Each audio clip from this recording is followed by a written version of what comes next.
G'usul degan nima? Qanday vaqtda g'usul qilish farz bo'ladi? G'usulning o'lchamli qilish usuli qaysi? G'usul qilish bütün bedenni yuyish degan ma'noda. G'usul qilish birinchidan junub bo'lgan vaqtida, mayli er-ayollik munosabat sababidan bo'lsin va yoki shayton atlas sababidan bo'lsin, junub bo'lgan vaqtimizda yuyinish, ya'ni g'usul qilish farz bo'ladi. İkinciden, ayollar oylik kesildan pak bo'lgan vaqtida, hez va yoki nifas o'xshash kesildan pak bo'lgan vaqtida g'usul qilish, ya'ni bütün bedenni yuyish farz bo'ladi. Bundan başqa cuma kuni yuyinish, hit kuni yuyinish, haj va umr uchun ihrom bog'lagan vaqtda yuyinish sunnat. Ya'ni payg'ambarimiz Muhammad alayhisalomning ko'rsatmasi. Undaqda g'usulni qanday qilamiz?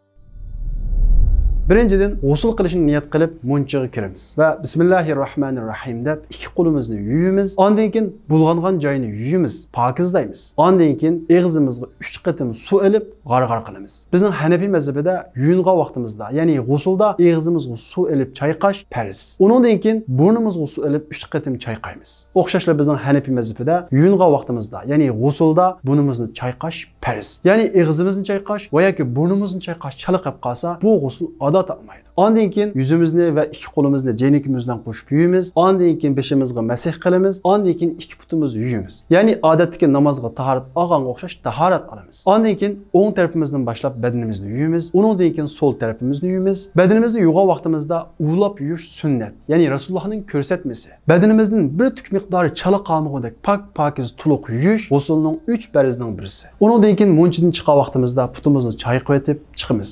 Bütün bedenni 3 qatim yuyish Rasulullahning sunnati, ya'ni Rasulullahning ko'rsatmasi. G'usul qilish farz bo'lgan odamning Qur'on tilovat qilishi, masjidga kirishi, har qanday namozni o'qishi cheklandi, ya'ni harom.